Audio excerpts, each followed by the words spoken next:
O universo não é apenas mais estranho do que supomos, é mais estranho do que podemos supor. Sir Arthur Eddington, astrônomo inglês, 1882-1944. Os OVNIs existem. O que não sabemos é o que eles são. A Rede Mútua de Pesquisas Ufológicas, ou MUFON, observa os céus e investiga as aparições assim que ocorrem. Seus pesquisadores usam ferramentas da ciência, da psicologia e da lei para se aproximar ao máximo da verdade. Não há dúvida que existam objetos voadores não identificados. Apenas a sua identidade permanece um mistério. O mistério dos OVNIs sobre a Terra. O incidente de Fayetteville, 8 de janeiro de 2007. Há relatos de que Galileu tinha seu próprio telescópio e que convidava integrantes da comunidade científica para olhar, mas eles não acreditavam e não iam. O que acontece hoje é que há coisas lá fora e alguns de nós estão olhando pelo telescópio, tentando entender o que é que está acontecendo. O incidente de Fayetteville envolveu 5 homens. Ele foi relatado ao MUFON por Chris Bledsoe. Saiu da estrada aqui. Sou o investigador-chefe da MUFON dos estados da Carolina do Norte e da Virgínia. Meu trabalho é 100% voluntário. Fui a Fayetteville, na Carolina do Norte, para me encontrar com Chris Bledsoe. E lá eu filmei a história que ele me contou. Eu sei o que eu vi. Os céticos do mundo podem dizer o que quiserem sentados atrás de uma mesa, mas eles não estavam aqui. Quando entrevistei o Chris, ele descreveu luzes no céu em 3 lugares diferentes. Nas investigações sobre OVNIs, as pessoas sempre descrevem coisas para as quais não conseguem encontrar palavras. Por isso, trabalho como um desenhista da polícia. Procuro chegar à imagem mais aproximada do que de fato foi visto. Este é o local do rio Cape Fear, onde 5 sujeitos se reuniram certa noite para pescar. Estávamos todos pescando exatamente aqui. O Chris se afastou dos amigos e andou até este ponto na estrada, de onde ele viu a primeira aparição. Olhando nessa direção, onde estão as árvores ali na frente, vê onde está aquela cabana? Sim. Era ali que eu estava. Eu vi 2 bolas cor de laranja enormes, imóveis, uma ao lado da outra. Bom, esta é mais ou menos a altura em que elas estavam ao lado daquela árvore. O que me chamou a atenção foi que uma terceira surgiu de repente. Dei meia volta e me afastei depressa, sem correr, e voltei a passos largos até a beira do rio. Este é o local do rio onde o Chris voltou para contar aos amigos o que tinha visto. Todos olharam para o céu, todos viram 3 luzes descendo rapidamente. Estávamos todos olhando para o céu quando 3 grandes bolas brancas que pareciam estrelas convergiram e pousaram do outro lado do rio. Elas ficaram muito próximas. Estavam a apenas uns 100 metros, 140 metros do outro lado do rio. Os homens largaram as varas de pescar ali mesmo e correram para a caminhonete. Eles entraram na caminhonete e seguiram a toda até o final da estrada. Pararam a caminhonete, olharam para cima e todos viram algo estranho pairando no ar. Mas a história não termina aí. Chris chegou em casa e o latido dos cães fez com que ele fosse até o quintal. E é aqui que a história fica esquisita de vez. Após a primeira entrevista, outros investigadores foram ao local. A MUFON é uma organização de pesquisa científica sem fins lucrativos. Temos cerca de 800 investigadores de campo. E muitos dos casos que nos são informados são passados para investigadores da própria região. Mas alguns casos intrigantes como este, eu gosto de verificar pessoalmente. O principal foco da MUFON era Chris Bledsoe. Conte o que aconteceu. Você voltou da caminhada até aqui, seus amigos estavam pescando neste local. Isso. Estavam sentados bem aqui, nessa área rebaixada. O Chris parece uma pessoa bastante respeitada na comunidade. Ele é piloto comercial e é um empreendedor bem-sucedido. Sua firma vai bem e sua família é ótima. Ele criou 4 filhos e, para todos os efeitos, parece ser uma pessoa correta. A que altitude você calcula que elas estavam quando desceram? Você disse que elas desceram e depois desaceleraram. Eu diria uns 200 metros quando desaceleraram, mas desceram a uma velocidade incrível. Parecia uma estrela a 1 milhão de quilômetros daqui. E então, pum, não parou. Mas foi como se tivesse sido apanhada por um colchão. E depois desceu assim, com toda delicadeza. Com o seu comportamento, a sua linguagem corporal e seu jeito simples de falar, o Chris me causou uma ótima impressão. Ele, sem dúvida, é um homem muito inteligente, mas é também muito simples. Senti que havia um elemento de verdade nesse caso. E esse foi o fim da história? Foi o fim da história até que cheguei em casa. E em casa começou tudo novamente. O que aconteceu na sua casa? Meus cães começaram a latir feito loucos. E eu saí para ver o que estava acontecendo. A minha Retriever correu em direção às árvores. Eu dei a volta para tentar apanhá-la. E foi então que eu vi aquela entidade parada, em pé, mais ou menos a 1 metro de mim. Ela ficou ali bastante tempo. Foi uma noite muito movimentada. Foi uma coisa que eu nunca vou esquecer. Não consigo esquecer. No local onde Chris diz que viu a entidade. Minha cadela correu até mais ou menos aqui e parou. Eu não estava pensando numa entidade, nada disso. Imaginei que fosse algum animal. Todos os cães estavam virados para cá. Minha cadela estava virada para cá e ela estava com o pelo arrepiado, do pescoço até a cauda. Eu olhei para cá e ela estava de pé, bem aqui. Bem nesse montinho. Se eu esticasse a mão e me inclinasse, eu conseguiria encostar nela. Ela estaria mais ou menos... bem aí. Não mais que 1 metro, 1,20 m. No máximo. E a altura dele só chegava até aqui, no seu braço. Não se mexeu, não piscou, tinha olhos vermelhos, mas estava brilhando. Eu ainda fico arrepiado. Está vendo? Uhum. Isto não dá para fingir. Bom, enquanto você olhou, ele ficou imóvel. Ficou ali parado. Estava brilhando, mas não franziu o nariz, não moveu um músculo, parado como se fosse uma estátua. Parecia alguém que foi mergulhado em vidro e o vidro se amoldou à forma do corpo. Podia-se ver o interior através do vidro e essa era a impressão que dava. E as proporções eram a de uma criança, uma pessoa pequena.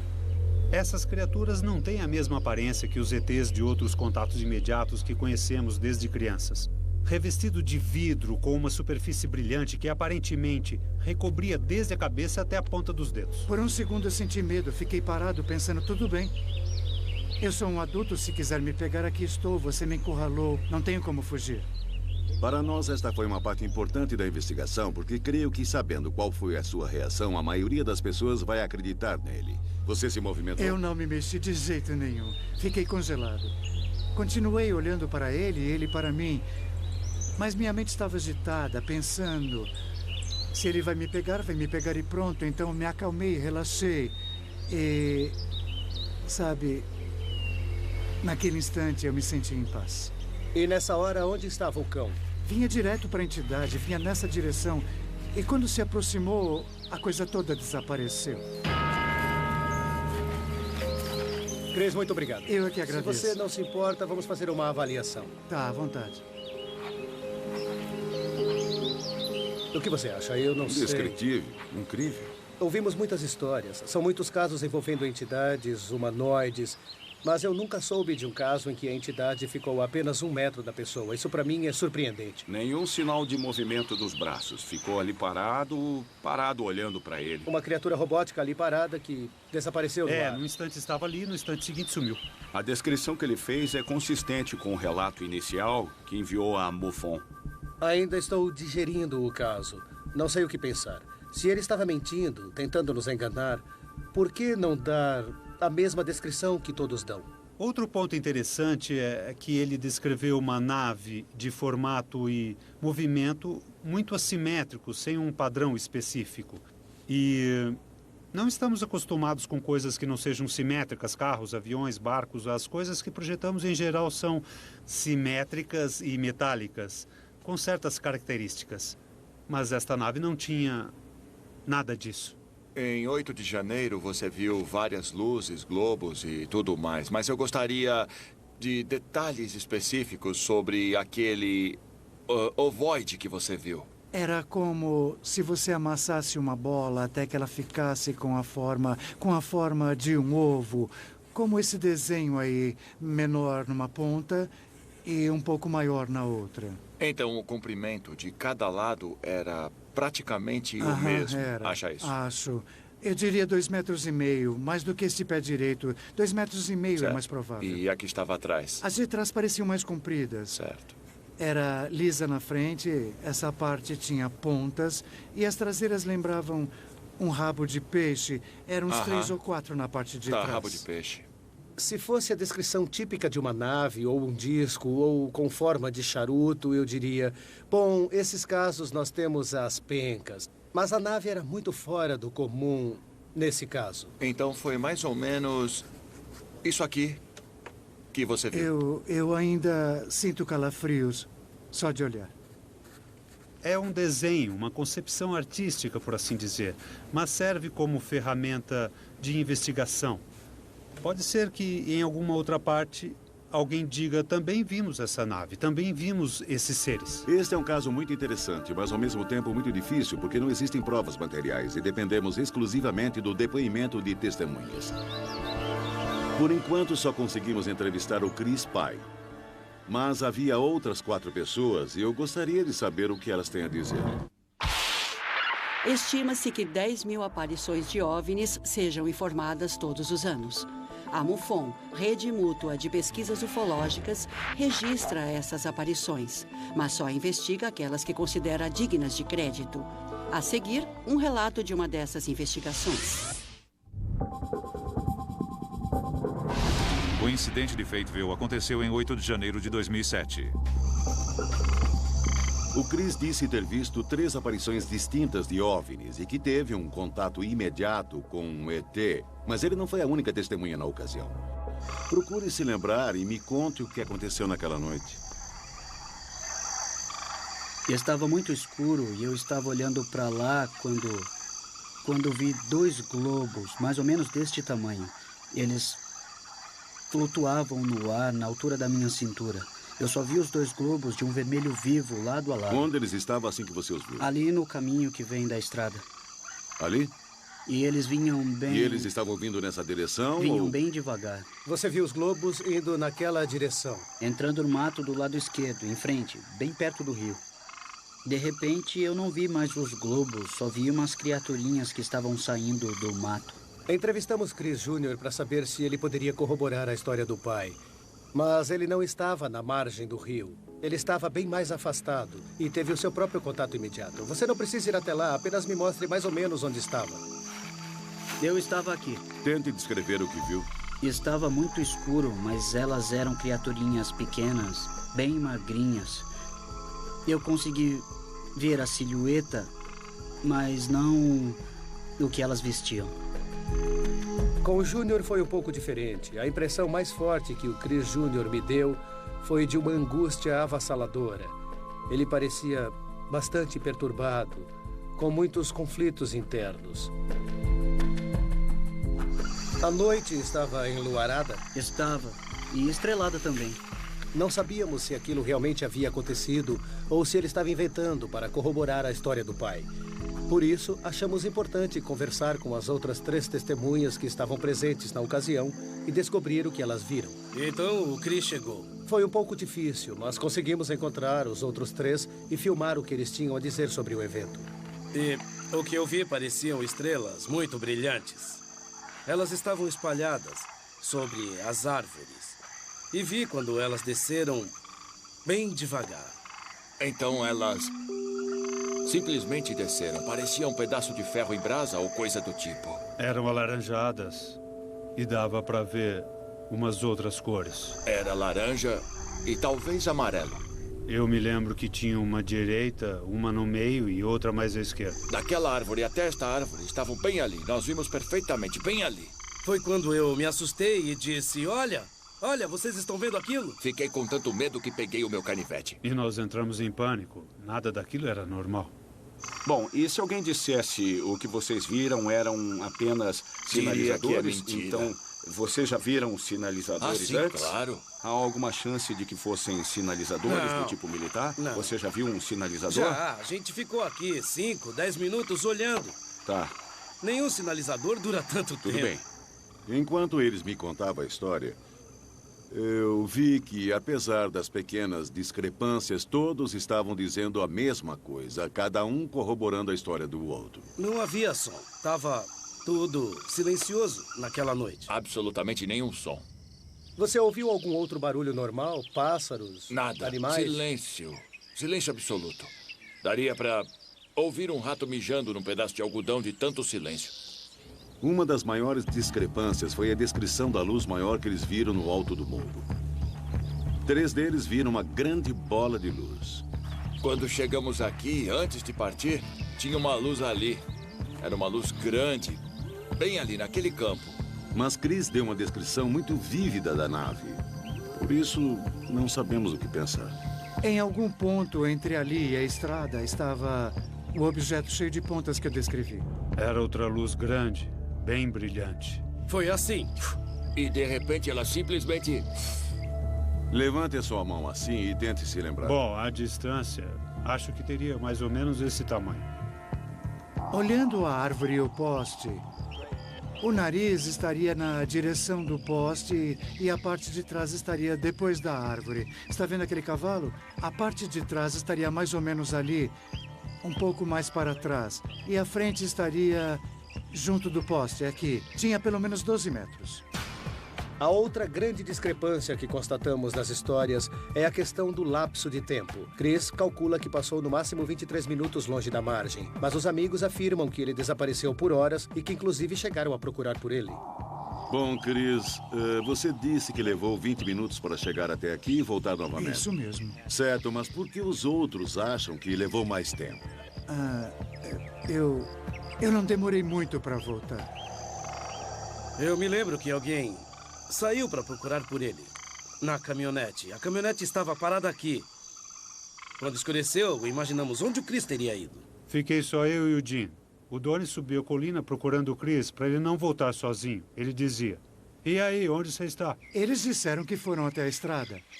Até o final da estrada e depois voltaram. Sei que foram, porque me contaram e a caminhonete mudou de lugar. Eles disseram que a certa altura vieram até a estrada, dirigiram até lá e voltaram até aqui. Você ficou parado aqui o tempo todo? Isso mesmo. Como eles poderiam passar por aqui sem ver você, sem que você os visse? Não tem como. Alguém lhe disse quantas horas se passaram? 3 ou 4 horas. Acham que você sumiu durante 3 ou 4 Isso horas? mesmo. Nesse caso, há um lapso de tempo. Ele diz que não se lembra.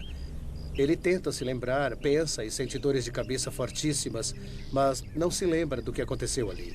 Na ocasião, você não achou estranho que chegou aqui quando estava anoitecendo e que quando voltou já era bem de noite. Não achou isso meio esquisito?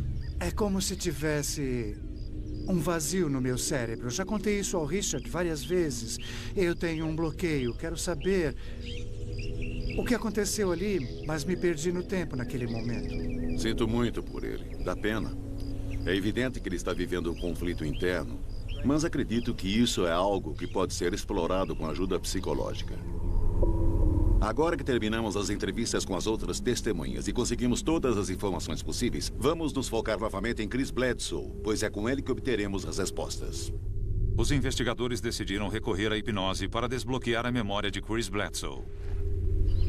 Em casos como este, em que pode ter ocorrido um contato imediato, constatamos que a regressão por hipnose às vezes ajuda a recuperar as lembranças que faltam. E a parte de trás estaria depois da O árvore. Chris é um membro conhecido da comunidade. Ele é um comerciante importante e isso o torna uma testemunha confiável. O incidente de Fateville transformou-se de aparição em suposto contato imediato com uma aparente abdução. Não temos certeza se o que aconteceu com Chris é real ou fantasia. Mas esperamos que a regressão hipnótica nos dê essa resposta. Numa regressão hipnótica, o cliente é colocado num estado de inconsciência, por vezes chamado de transe. E o psicólogo pode então conversar com o indivíduo e extrair informações do subconsciente dele. Você está no controle. Eu vou apenas ajudar você a se concentrar. O Dr. Michael O'Connell é psicólogo formado em Harvard, com 15 anos de experiência. Ele já deve ter feito a regressão hipnótica em cerca de 250 indivíduos e é uma sorte contarmos com ele. Isso. Você está bem. Você está bem. A hipnose regressiva aconteceu em 14 de julho de 2008 e foi gravada. 2 minutos de sessão.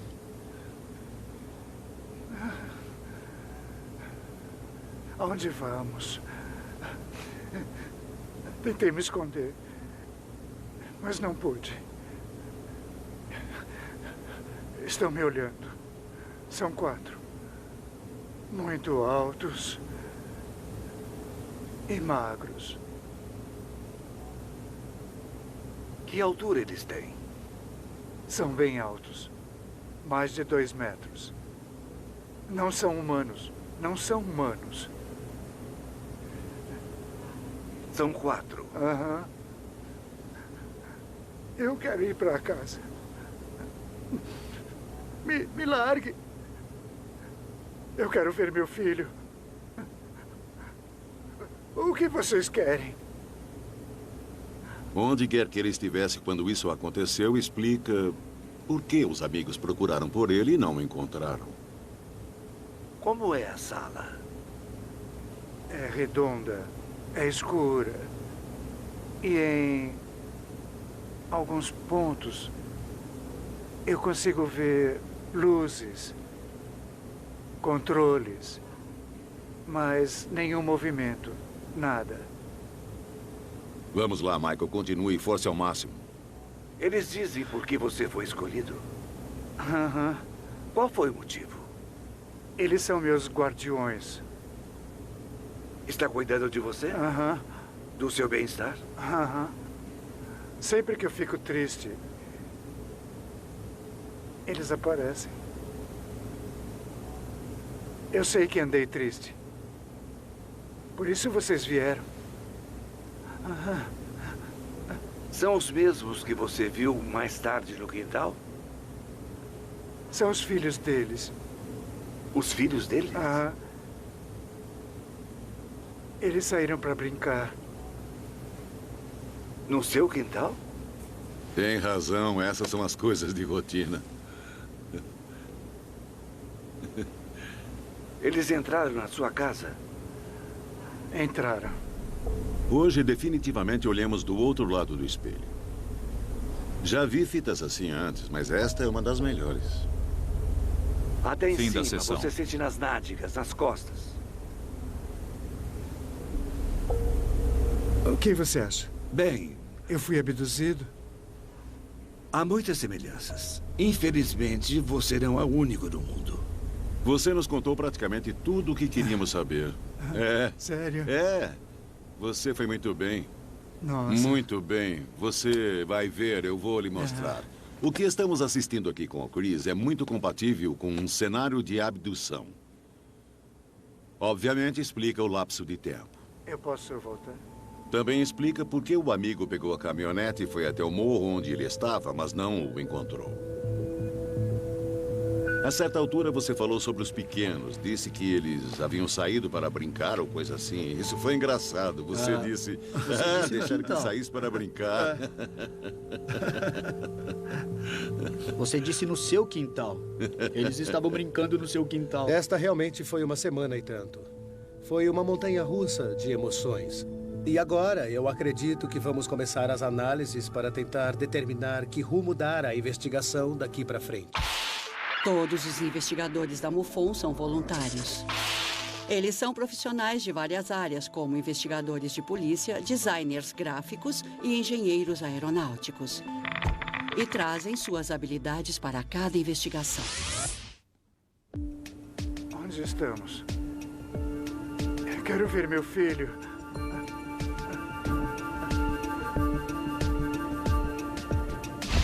Chris Bledsoe afirma ter visto 3 OVNIs na noite de 8 de janeiro de 2007 e pode ter sido abduzido por extraterrestres. Estão olhando para mim. São 4.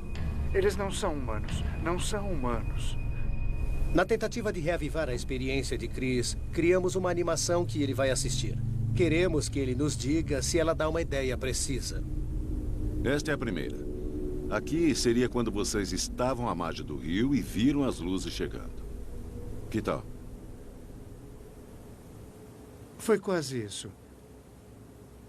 A terceira esfera deveria estar junto com a da esquerda. Quer que eu volte um pouco, Chris? Não, pare aí. Quando cheguei à estrada, eu estava olhando para lá. Estava escurecendo. Assim mesmo. Havia uma aqui, nesta altura. Esta outra estava parada bem aqui.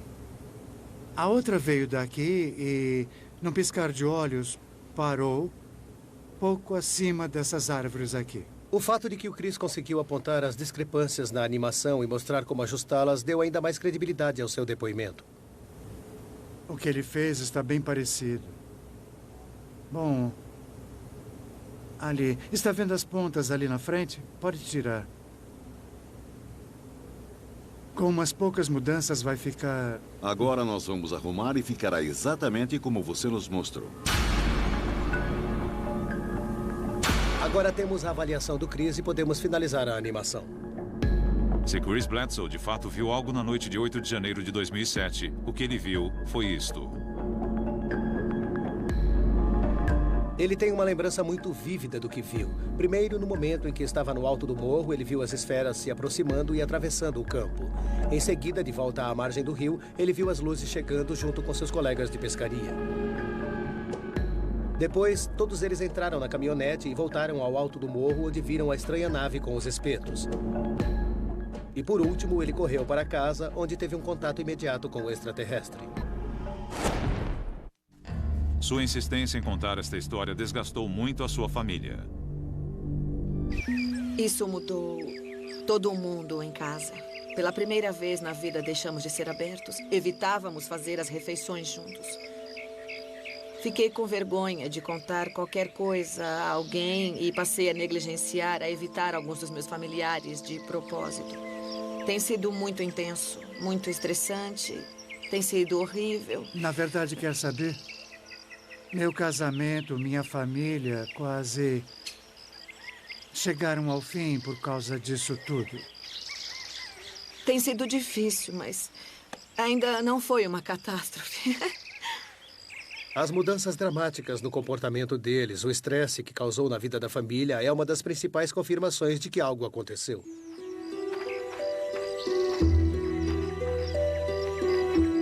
Chris teria mais a perder do que a ganhar inventando uma história dessas. Portanto, a pergunta é, ele realmente viu os OVNIs e foi abduzido, ou é tudo coisa da sua cabeça? Debbie, sou James Carrion. Oi, James. É um prazer conhecê-la. Bledsoe, sua família e os investigadores precisavam da opinião de um especialista. É possível diagnosticar se há algum elemento de tendência à fantasia, qualquer fator que sinalize uma mentira? Vou fazer uma entrevista detalhada com ele e tentar obter o máximo possível de informações. Os transtornos de personalidade que eu estaria procurando num caso como este seriam algo como o transtorno da personalidade narcisista, tendência à fantasia ou até mesmo personalidade antissocial. Debbie, Oi. este é Chris Bledsoe. Muito prazer. E esta é Ivone. Oi, oi, Ivone. Como Muito vai? prazer. Prazer é meu. Eu estava mesmo interessado em saber se ele apresentava algum sinal desses transtornos de personalidade que indicariam que tudo não passava de uma fraude. A Debbie é assistente social psiquiátrica. Ela leciona na Universidade de Maryland. Conversa com ela honestamente, diga o que pensa e acho que vai dar tudo certo. Entre, fique à vontade. Obrigada. O primeiro teste é uma avaliação. Fazemos uma entrevista geral. A pessoa está ansiosa, está deprimida. A partir dessa entrevista bem estruturada, montamos o diagnóstico. O outro teste é o MMPI-2, que é uma avaliação de personalidade. Quais são as características gerais, como ele se vê no mundo, como reage em várias situações. Decidimos que esses 2 testes seriam os melhores. Você, em algum momento, já se sentiu profundamente deprimido? No ano de 2001, na época das eleições, eu perdi $2 milhões. Porque eu tinha 27 casas que ficaram paradas 1 ano e meio no mercado. Eu fiquei muito deprimido. Mas eu nunca contei à minha família o quanto eu fiquei estressado. Eu preferi poupá-los. E para mim foi um momento muito difícil. Uhum. E você sempre teve consciência de quem você é? Sim, Você nunca perde o contato com essa realidade? Sobre o que aconteceu naquela noite? Você diria que foi um trauma? Ah, com certeza foi traumático. Foi traumático para você? E muito doloroso pensar no que aconteceu. Mas quando eu cheguei em casa e contei a todo mundo, fui rejeitado como se estivesse totalmente louco. Isso deixou você muito magoado, eu entendo. Nada na minha conversa com o Chris mostrou que ele está passando por alguma ruptura com a realidade. E com certeza não houve nenhuma indicação de que ele é uma pessoa psicótica. Por outro lado, ele tem uma tendência a ideias e crenças fora do comum que o torna mais suscetível, mas que de forma alguma leva a um tipo de doença mental. Debbie aplicou um segundo teste, o MMPI-2, o Inventário Multifásico de Personalidade de Minnesota. E o teste mostrou que ele é mentalmente são. Em resumo, o MMPI mostrou que ele é vulnerável e, por isso, poderia apresentar um certo nível de pensamento psicótico ou perturbado. Mas isso parece pouco provável e, na verdade, o seu perfil de personalidade não indica a tendência de inventar mentiras, nem conspirar ou coisas desse tipo. Se você dissesse essa pessoa é totalmente psicótica, isso seria muito mais fácil para nós. Mas esse não é o caso, não. Eu fiquei bastante aliviado, porque ele não tem nenhum transtorno de personalidade importante. Por isso, eu estou convencido de que isto não é uma fraude. Vamos, fale comigo. Queria que ela falasse. Simplesmente não faz sentido que ele esteja mentindo, que tenha combinado a mentira com os outros e conspirado com alguém. Contando uma coisa dessas em público, a pessoa tem muito mais a perder que a ganhar. Mas, no fim das contas, é a palavra dele de que viu essa criatura. E, por isso, ele tem que passar pelo detector de mentiras. O que aconteceu na noite de 8 de janeiro de 2007? Pareciam estrelas. Aos nossos olhos eram estrelas. Chris Bledsoe e mais 4 pessoas realmente viram 3 OVNIs? Como uma invasão, entende? Foi exatamente isso que nós pensamos. Bledsoe foi realmente abduzido? Como é a sala? Luzes. Controles. Como este caso é baseado no relato de uma testemunha, nós usamos o detector de mentiras para saber se Chris disse a verdade. Oi, Ivone. Oi, Steve. Oi, Chris. Oi, Steve. Como vai? Tudo bom? Tudo. É bom ver vocês. O detector de mentiras mostra se você está dizendo a verdade ou mentindo. Uma mentira é uma mentira, eu suponho. Isso mesmo. O detector de mentiras depende muito da interpretação do operador. Por sorte, temos o Bob Derduck, que é aposentado do FBI. Ele era encarregado da unidade na Carolina do Norte e é muito respeitado nessa área. Contei que é um teste para os puros de coração. Se está com o coração tranquilo e sendo sincero, dá tudo certo. Caso contrário, seu corpo vai mostrar isso e você não vai se sair bem. Geralmente é o que acontece. Olá, como vai? Olá. Tudo Olá, bem? sou Steve McGee, da MUFON. Steve, Bob Durdeck, como vai? Como vai? Chris, muito prazer. O prazer é meu. Steve, muito obrigado. Sim, senhor. Chris não tem qualquer receio em fazer o teste. Inclusive, ele já havia dito isso no seu relato original. Por isso, nós estamos confiantes de que ele vai se sair bem com o detector de mentiras. O verdadeiro detector de mentiras nesta equação é você, porque você é o único que sabe a verdade e vai dizer a este instrumento aqui o que está acontecendo dentro do seu corpo. E isso é o que nós vamos usar para determinar se você está sendo sincero ou não. Então, passe isto aqui pela barriga e se incline um pouco para frente. Eu vou puxar aqui por trás. Passei meses com medo de falar e ser ridicularizado. Mas decidi desabafar de uma vez ou acabaria ficando louco. E o mundo tem que saber que é real. É real. Estou pensando que, se ele passar, vai facilitar muito as coisas. Vamos ficar menos tempo por aqui. Eu já sofro de ansiedade de qualquer jeito mesmo. Procure ficar o mais relaxado possível. Pronto? Sim, senhor. Estamos começando o teste. Seu primeiro nome é Christopher? Sim. Existe qualquer coisa no seu passado que ponha em dúvida sua honestidade e integridade? Não. Você inventou qualquer uma das informações a respeito do que viu no céu na noite em questão? Não. Você conspirou com alguém para fornecer informações falsas sobre o que aconteceu na noite em questão? Não. Você inventou alguma das informações sobre a entidade que disse que viu na noite em questão? Não.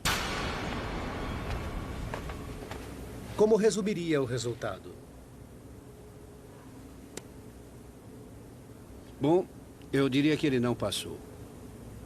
As respostas enganosas que ele deu se concentraram nas coisas que ele realmente viu naquela noite. Então ele não foi sincero quanto à entidade? Eu acho que não. Sobre o que ele disse a verdade? É difícil dizer. Qualquer coisa que eu diga vai ser especulação. Especulação. Tudo que ele disse é mentira? Não dá para saber pelo detector de mentiras. Isso se descobre com a investigação, com as informações colhidas. E, em algum momento, tudo deve se encaixar. Você inventou alguma das informações sobre o que viu no céu na noite em questão? Qual foi a pontuação dele? Bem, pela pontuação numérica, ele seria inconclusivo.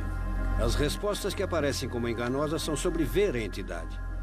Ele repetia: nem eu tenho certeza quando me lembro se realmente eu vi ou não, mas eu sei que vi.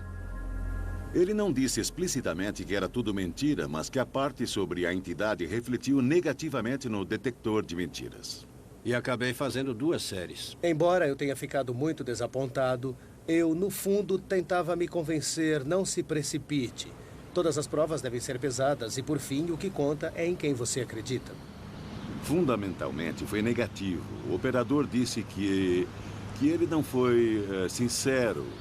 Ele foi neutro quanto aos globos cor de laranja, foi neutro quanto às luzes no céu. Acho que ficamos todos um pouco desapontados. E pelo relacionamento que desenvolvi com o Chris, eu senti que deveria conversar mais vezes com ele. Seria a chance dele de confirmar ou de negar. Ele iria manter a sua história ou talvez até admitir abertamente. Tudo bem, rapazes, vocês me pegaram.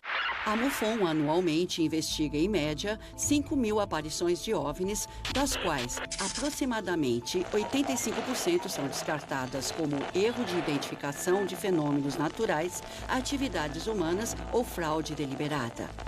15% permanecem sem explicação. Chris Bledsoe não passou no teste do detector de mentiras sobre seu suposto contato com extraterrestres. Chegou o momento em que os investigadores da MUFON contariam a ele sobre o resultado. Ficamos realmente preocupados. Queríamos começar com você para saber a sua reação. Tudo bem. Foi um momento constrangedor, porque eu iria contar a ele sem rodeios e ver o que ele responderia. A pergunta sobre a entidade foi o que gerou preocupação. Tá certo. Em resumo, o resultado com relação à entidade foi negativo. Tá. Quero ajudar você a entender tudo isso. Foram momentos de tensão, de desconforto, porque sabíamos que ele ficaria constrangido, mas tínhamos que saber o que ele iria dizer. Eu conheço minha mente. Lembram que eu disse que é como se fossem 2 partes? Uma parte interior me diz que aquilo aconteceu. E há uma parte exterior que diz... talvez sim, talvez não. Mas eu sei o que eu vi. Eu sempre tenho pesadelos com isso. Não sai da minha cabeça. Estava lá, juro pela minha vida. Foi difícil não acreditar nele. Ele foi muito sincero e firme no que estava dizendo. Bom, eu sei o que eu vi. Na minha mente não tem nenhuma dúvida do que eu vi. O que essa máquina diz, eu não sei. E não me importa. Mas eu sei o que vi. E fico repassando isso várias vezes na minha mente porque é difícil de acreditar. Ele jamais voltou atrás. E foi muito sincero. Para mim, a história é válida. É uma história que ainda parece verossímil.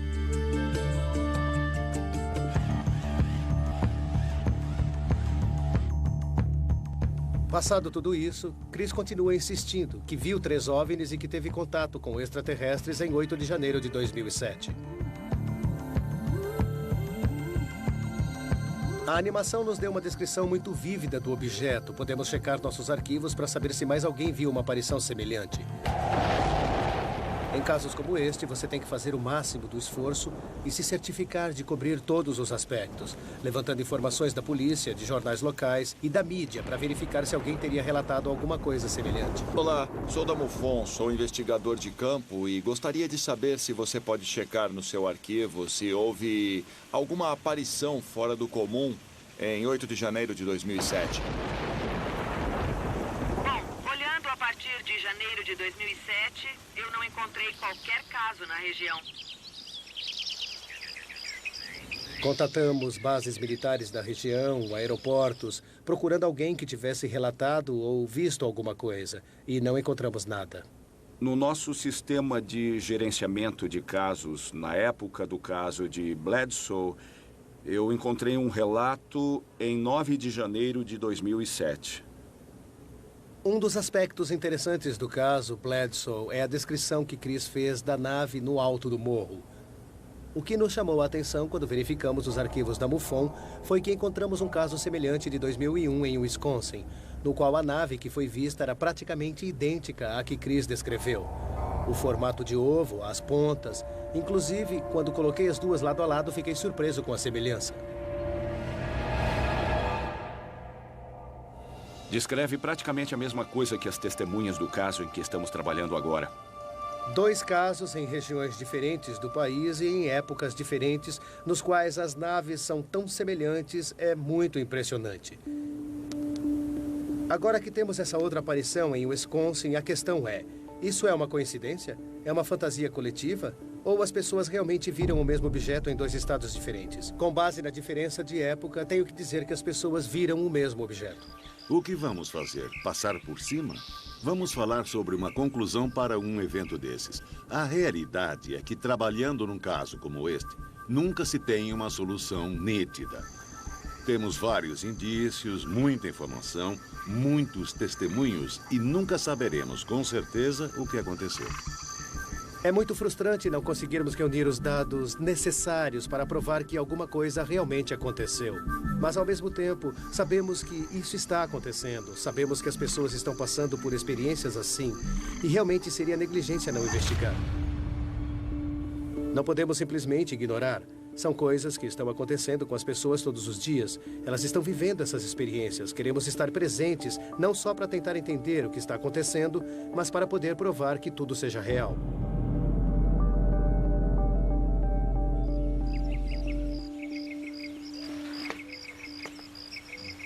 Tudo bem, vem até aqui. O que você acha? Eu não sei o que pensar. Não sabe? Chris Jr. e seu pai passaram por uma experiência que alterou a realidade. Creio que este caso mostra que estamos lidando com um fenômeno verdadeiro. E é importante que as pessoas saibam que isto não é ficção científica. Isto é fato científico. Muito obrigado. De nada. Foi difícil, mas deu tudo certo. Até logo, amigo. Obrigado, Richard. A gente se vê. Até logo. Obrigado. É pior se você não fala. Porque não passa tudo o que eu vi. E um dia, todo mundo irá saber a verdade. Um dia. Versão brasileira, DPN Santos.